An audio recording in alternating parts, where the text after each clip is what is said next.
សួស្តីបងប្អូនទាំងអស់គ្នានៅក្នុងវីដេអូនេះយើងសិក្សាបន្តទៀតមកដល់ចំណុចទី3ដែលនិយាយអំពីផ្ទាំងការងារផ្ទាំងការងារគឺជាផ្ទៃខាងមុខរបស់ Google Sheet ឬក៏យើងហៅថាជា user interface គឺជាផ្ទៃខាងមុខសម្រាប់ឲ្យយើង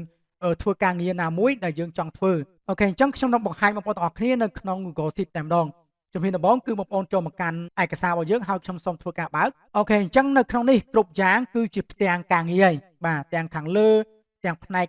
កដាលឬក៏ខាងក្រោមអីទាំងអស់ហ្នឹងគេហៅថាជាផ្ទាំងការងារអញ្ចឹងទី1គឺផ្នែកខាងលើគេបំផុតនេះបាទគឺជា tab របស់ក្រុម profile របស់យើងនេះបាទខាងលើនេះគេដាក់ថា unit 2ហើយបន្តទៀតគេដាក់ថា Google Sheet អញ្ចឹង unit 2ខាងមុខសញ្ញាត្រេនេះគេហៅថាជាចំណងជើងឯកសារដែលយើងកំពុងតែបើកហ្នឹងបាទខ្ញុំសូមខ្វែងចោលវិញឧទាហរណ៍ថាយើងកំពុងតែបើកឯកសារមួយដែលមានឈ្មោះថា unit 2យើងចុចទៅលើនឹង2ដងទៅអញ្ចឹងបងប្អូនឃើញខាងលើនេះគឺ unit 2ឯងបាទ unit 2 នឹងគឺចង់សំដៅទៅលើចំណងជើងហើយកន្លែងនេះនិងកន្លែងនេះគឺដូចគ្នាបើសិនជាយើងកែកន្លែងនេះក៏ត្រូវកែដែរឧទាហរណ៍ថាខ្ញុំអត់ដាក់តទៅមួយ unit 2ទេខ្ញុំដូរវិញខ្ញុំដាក់ថា lesson 1អូខេអញ្ចឹងនៅពេលខ្ញុំដាក់ថា lesson 1ហើយខ្ញុំ enter អាខាងនេះនៅ unit 2ទៅហើយណានឹងកន្លែងនេះនៅ unit 2នៅឡើយបងប្អូនទាំងអស់គ្នាប៉ុន្តែនៅពេលខ្ញុំ enter បងប្អូនឃើញកន្លែងហ្នឹងកែទៅជា lesson 1ដូចគ្នាអញ្ចឹងកន្លែងនេះគឺជាចំណងជើងហើយបន្តទៀតគឺជា link អ្វីទៅជា link ហ្នឹងគឺចង់សំដៅទៅលើការកំណត់សម្គាល់របស់ឯកសាររបស់យើងហ្នឹងបាទឬក៏ជា ID របស់ឯកសាររបស់យើងហ្នឹងហើយ link នេះគឺមានសារៈសំខាន់ខ្លាំងមែនទែនចំពោះ Google Sheet link នេះគឺបងប្អូនអាចចែករំលែកទៅឲ្យអ្នកដទៃធ្វើការកែប្រែឬក៏ធ្វើការមើលទៅលើឯកសារដែលយើងកំពុងតែធ្វើហ្នឹងបាទអញ្ចឹងនៅក្នុង link ទៀតសោត link ហ្នឹងក៏អាចឲ្យយើងកំណត់ឲ្យ device ផ្សេងៗទៀតបើកបានដែរឧទាហរណ៍ថាយើងកំពុងតែធ្វើនៅលើ computer ប៉ុន្តែយើងចង់ឲ្យឯកសារហ្នឹងបើកនៅលើទូរស័ព្ទក៏បានបើកនៅលើ tablet ក៏បានអញ្ចឹងយើងអត់អាចឲ្យ Gmail ទៅគេ log ចូល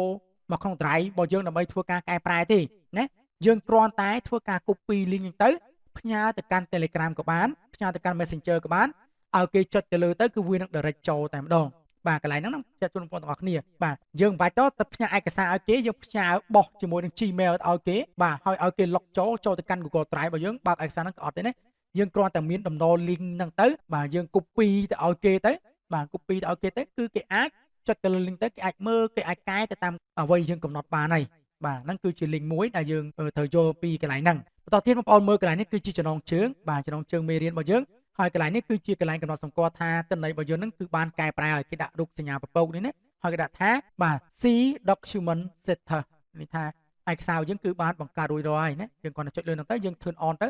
គឺយើងអាចបើកជាទម្រង់ offline បានហើយអូខេអញ្ចឹងបន្តទៀតកន្លែងពាក្យថា file edit view insert format data tool extension ឬក៏ help កន្លែងហ្នឹងគេហៅថា tab មួយ tab គឺជាបណ្ដុំនៃមុខងារឧទាហរណ៍ file មួយចេះមានមុខងារអីគេខ្លះនៅក្នុងហ្នឹងទៅយើងចុចទៅលើ edit មានមុខងារអីខ្លះនៅក្នុង edit អញ្ចឹងមាន tab គឺជាក្រុមនៃមុខងារឬក៏ជាបណ្ដុំនៃមុខងារតាមផ្នែកណាមួយចឹងទៅបាទឧទាហរណ៍ថា edit គឺមានមុខងារសម្រាប់ edit ចឹងទៅបាទ view មានមុខងារសម្រាប់ view ចឹងទៅឲ្យយើង show ឲ្យយើង prevent ឲ្យយើងចងជា group ឬក៏ឲ្យយើង zoom ឬក៏ឲ្យវា full screen អីចឹងជាដើមទៅបាទហ្នឹងគឺជាមុខងារ view ចឹងទៅ insert បាទ tab insert គឺផ្សេងសម្រាប់ធ្វើការ insert row insert column ជាដើមចឹងទៅអញ្ចឹងតកតងជាមួយកន្លែងហ្នឹងគេហៅថាជា tab ហើយបងប្អូនមើលកន្លែងនេះអញ្ចឹងកន្លែងដែលមានរូបនាឡិកានេះគឺចង់សំដៅទៅលើកន្លែងដែលកំណត់បង្ហាញថាតើយើងធ្លាប់បានបើកឯកសារហ្នឹងនៅពេលវេលាណាខ្លះបាទមានន័យថាវាជា history នៃការបើកណាឧទាហរណ៍ខ្ញុំចុចលើហ្នឹងបាទខ្ញុំចុចលើហ្នឹងទេនេះតកតងជាមួយ history នៃការបើកតើខ្ញុំធ្លាប់បើកនៅថ្ងៃណានៅម៉ោងប៉ុន្មានខ្លះអញ្ចឹងវានឹងបង្ហាញប្រាប់យើងឧទាហរណ៍ថាយើងបើកនៅក្នុងថ្ងៃទី22ម៉ោង10ម៉ោង2 11នាទីយើងចុចលើហ្នឹងទៅតើម៉ោងហ្នឹងយើងកំពុងធ្វើអីអត់មានទេប៉ុន្តែបើខ្ញុំចុចកន្លែងនេះបាទមានន័យថាម៉ោងហ្នឹងវេលាហ្នឹងយើងកំពុងតែ select ទៅលើតន័យហ្នឹងអញ្ចឹងទៅអូខេយើងចុចកន្លែងនេះវិញមកហើយបន្តទៀតគឺជាកន្លែងនេះបាទកន្លែងនេះគឺចង់សំដៅទៅលើកន្លែងដែលមានមនុស្សធ្វើការជួញទៅលើកន្លែងឯកសាររបស់យើងហ្នឹងឧទាហរណ៍មានអ្នកផ្សេងគេបើកឯកសារយើងវានឹងលោតនៅកន្លែងហ្នឹងហើយបាទឧទាហរណ៍ថាខ្ញុំ share link ឲ្យគេមួយចេះខ្ញុំ share link ឲ្យគេណាហើយបន្តមកទៀតខ្ញុំបើកសិទ្ធឲ្យគេអាចចូល view ឲ្យបានណាអាហ្នឹងចាំយើងរៀនមេរៀនក្រោយខ្ញុំចង់បង្ហាញបងប្អូនកន្លែងហ្នឹងតិចណាហើយបន្តទៀតបាទខ្ញុំបើកជាមួយនឹង account មួយទៀតបាទឧទាហរណ៍ខ្ញុំបើកមួយនេះចុះអញ្ចឹងខ្ញុំគ្រាន់តែ pass link នឹងចូលទៅគឺយើងអាចកែប្រែបានហើយណាបាទនេះឃើញចាញ់ណាអានេះខ្ញុំពងបើកទៅលើ Gmail ផ្សេងណាបើកនៅលើ device ផ្សេងអញ្ចឹងទៅឧទាហរណ៍បើកនៅលើ device ផ្សេងអញ្ចឹងទៅអូខេអញ្ចឹងបងប្អូនចូលមកកាន់របស់យើងនេះ បាទឃើញនេះបាទអាកន្លែងហ្នឹងគឺបង្ហាញកន្លែងនេះថាអ្នកណាគេបានចូលមកមើលខ្លះឬក៏អ្នកណាគេបានចូលមកកាន់ឯកសារមួយហ្នឹងអញ្ចឹងវានឹងបង្ហាញណាអូខេអញ្ចឹងកន្លែងហ្នឹងគឺអត្ថន័យគឺអញ្ចឹងហើយកន្លែងនេះគឺជាការ share មានថាម៉េចយើងចែករំលែកឯកសាររបស់យើងហ្នឹងទៅឲ្យអ្នកដទៃគេអាចកែប្រែបានគេអាចមើលបានយើងគ្រាន់តែចុចលើហ្នឹងទៅបាទយើងអាច copy link ឲ្យគេអញ្ចឹងទៅហើយអញ្ចឹង link ហ្នឹងយើងអាច copy ទៅកន្លែងណាក៏បានដែលអាចឲ្យអ្នកផ្សេងអាចចុចបានឧទាហរណ៍យើង copy ដាក់ចូលក្នុង channel Telegram group Telegram ឬក៏ដាក់ជាលក្ខណៈ private ទៅកាន់នរណាគេអ្នកតាម Messenger ឬក៏តាមអីផ្សេងគឺគេប្រើជាមួយទម្រង់ share ហ្នឹងយើង copy link ទៅជាការស្រេចកន្លែងនេះគឺជា AI របស់ Google ដែលមានឈ្មោះថា Gemini បាទប៉ុន្តែយើងប្រើបានណាតែតើជាមួយនឹងកន្លែងហ្នឹងគេដាក់ trade out ចឹងប្រើបានទេបាទប្រើបានលុះត្រាតែយើងជា account premium មិនប្រើបានបាទ account ធម្មតាគឺប្រើជាមួយនឹង Gemini អត់កើតទេបាទយើងត្រូវការ register បង់លុយប្រចាំខែទៅឲ្យគេជាដើមអូខេអញ្ចឹងកន្លែងខាងក្រោមនេះគេហៅថា tool ឬក៏ជាមុខងារតូច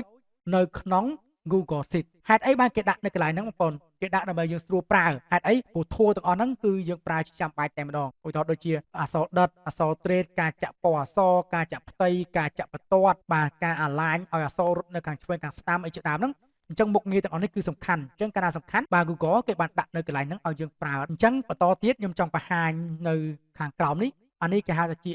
FX ជាស្អីបងប្អូន FX ហ្នឹងគេហៅថា formula bar គឺជាកន្លែងសបង្ហាញតន័យឧទាហរណ៍បងប្អូនចុចកន្លែងថ្ងៃខែឆ្នាំកណ្ដាលចេះបាទបងប្អូនឃើញថ្ងៃខែឆ្នាំកណ្ដាលទេប៉ុន្តែវាមិនបង្ហាញត្រឹមតែតន័យទេវាបង្ហាញទាំងរូបមន្តទៀតឧទាហរណ៍ថាកន្លែងនេះខ្ញុំវាសញ្ញាស្មើហើយខ្ញុំយកកន្លែងប្រអប់នេះមកបូកជាមួយនឹងកន្លែងនេះបាទឃើញចេញ0ហ្នឹងបងប្អូនចេញ0នេះចុចទៅលើនេះវាដឹងថាអូកន្លែងហ្នឹងវាមកពីស្អីបាទវាមកពីស្អីបូកស្អីបានចេញប៉ុណ្ណឹងឧទាហរណ៍ខ្ញុំដាក់លេខកន្លែងនេះលេខ3កន្លែងនេះលេខ5ចុះវាចេញលេខ8គ្រាន់តែយើងចុចលើហ្នឹងយើងដឹងថាអូលេខ8នេះបានមកពីណានេះបានមកពីកន្លែងបាទពីប្រអប់នេះបូកបញ្ចូលគ្នាអញ្ចឹងទៅអញ្ចឹងកន្លែង formula bar នេះមិនមែនសម្រាប់បង្ហាញតែទិន្នន័យទេគឺបង្ហាញរូបមន្តហើយបង្ហាញថាទិន្នន័យដែលទទួលបានហ្នឹងគឺចេញមកពីណាខ្លះហើយកន្លែងនេះគឺជាឈ្មោះរបស់ cell បាទឈ្មោះរបស់ cell ណាអាប្រអប់នេះគេហៅ cell បាទ cell វាអីគេបងប្អូន cell វាកើតចេញពីចំណុចប្រសពគ្នារវាងជួរឈរនិងជួរដេកឧទាហរណ៍ខ្ញុំ highlight មួយចេះខ្ញុំ highlight នៅក្នុង column B1 បាទខ្ញុំចាក់ពណ៌ហើយបន្តទៀតខ្ញុំ highlight នៅក្នុងជួរទី3ចេះបាទខ្ញុំចាក់ពណ៌ក្រហមអញ្ចឹងអាកន្លែងប្រសពគ្នានេះគេហៅថាជា cell កើតឡើងរវាងចំណុចប្រសពជួរឈរហើយនិងជួរដេកជួរឈរកន្លំ D មិនចឹងឥឡូវខ្ញុំ highlight ពណ៌កន្លែងនេះមួយទៀតប្រសពកន្លែងប្រសពគឺពណ៌បៃតងមិនចឹងអញ្ចឹងប្រសពកន្លែងពណ៌បៃតងវាកើតចេញពី D មិនចឹងនេះកើតចេញពីអក្សរ D បាទឬក៏កន្លំ D នេះហើយបន្តទៀតជួរទីអីគេជួរទី3អញ្ចឹងជួរទី3បាទខ្ញុំដាក់លេខ3បន្តទៀតមកអញ្ចឹងនៅពេលដែលឈ្មោះរបស់កន្លំហើយនឹងលេខរបស់ row ប្រសពគ្នាវាបង្កើតបានទៅជា cell បងប្អូនឃើញនេះ D3 បាទខាងមុខគឺជាទីតាំងរបស់ column ហើយខាងក្រោយគឺជាទីតាំងរបស់ row ហើយបងប្អូនមើលបានកន្លែងនេះយើងចុចទៅឃើញ D3 បងប្អូនទាំងអស់ D3 ណាបាទអាហ្នឹងអញ្ចឹងឧទាហរណ៍យើងចុចកន្លែងនេះបាទកន្លែងនេះគឺ column C ហើយជួរទី4នេះអញ្ចឹង C4 អញ្ចឹងទៅបាទហ្នឹងជាឈ្មោះបងប្អូនចេះចំណាំខ្លួនឯងកន្លែងហ្នឹងយើងមើល C3 C4 C5 អា CC ហ្នឹងគឺចង់សំដៅទៅលើ column C ហើយលេខហ្នឹងគឺចង់សំដៅទីតាំង row អញ្ចឹងទៅបាទហើយខ្ញុំបញ្ជាក់ជូនបងប្អូនទាំងអស់គ្នាថាជួរឈរនេះគេហៅថា column A column B column C column E column F អញ្ចឹងទៅណាជួរឈរគេហៅថា column ជួរដេកគេហៅថា row បាទចំណាំមើលខ្លួនឯង column គឺជាលេខ row គឺជាអក្សរឬក៏គេហៅឲ្យពាក្យជួនថា column ជួរឈរ row ជួរដេកណាអូខេហើយខាងក្រោមនេះវិញបងប្អូនទាំងអស់គ្នាគឺជាឈ្មោះរបស់បាទមិនមែនជាឈ្មោះឯកសារណាបងប្អូនគឺជាឈ្មោះរបស់ផ្ទាំងឯកសារមិនមែនជាឈ្មោះរបស់ឯកសារទេព្រោះនៅក្នុងឯកសាររបស់យើងមានផ្ទាំងឯកសារជាច្រើនអានេះគឺជាឈ្មោះផ្ទាំងឯកសារណាអូខេអញ្ចឹងតកតងជាមួយនឹងចំណុចទី3គឺសូមបង្ហាញបងប្អូនទាំងអស់គ្នាប៉ុណ្ណឹងជួបគ្នានៅវីដេអូក្រោយយើងនឹងសិក្សាតកតងជាមួយនឹងចំណុចទី3.1ដែលនិយាយអំពី row ឬក៏ជួរដេក